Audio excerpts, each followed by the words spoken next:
blood pattern on it of where, the blood spilt. And we don't want to get gross sounding, but anyway, we're talking about the Lord's blood. And so it was shed, and it was on this cloth. And you can take the blood stains of the cloth and the headcloth and match it to the shroud. And you can see that these two cloths with this video, you can see that at one time these two cloths matched each other and was together at one time. And those are the two cloths that are in John 20 that show Jesus, the Lord, crucified, and the wounds and the signs, and the fact that even to this very day that they cannot recreate the shroud in using the very best modern equipment industry, artwork, 3D printers, you name it. Nothing can produce the shroud even to this day.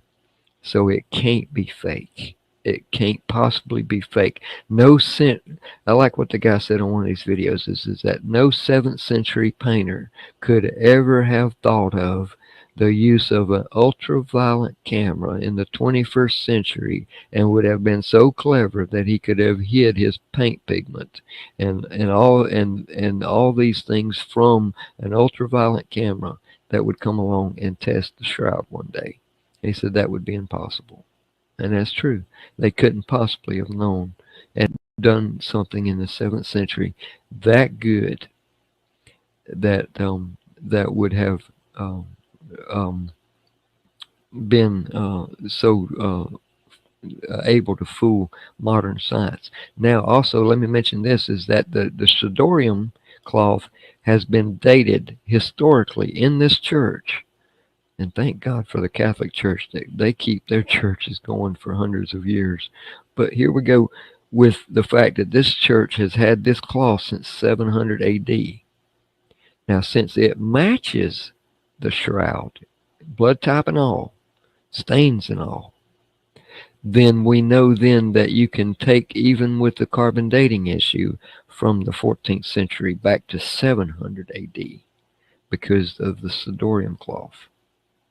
And then as you study it, you'll see that that in fact this is a beautiful uh, uh, agreement between these two cloths, that they have to be. This has to be the burial cloths of Christ, both of them accounted for and ready for you to view the science on, to show you Jesus was in the tomb, took your wounds for you, and died on the cross and was raised on the third day.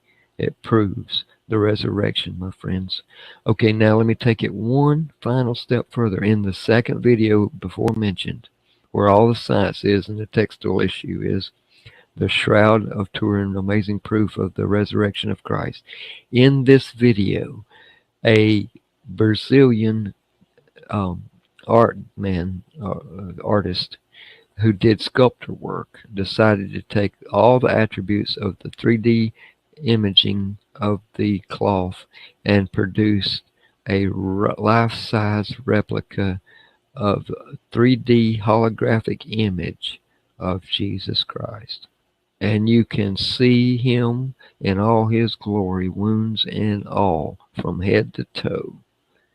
And you can see clearly when you see this is done by a top-level scientist using great computers, and he used a bunch of people throughout the world to pull it all together, and they put their computing power together and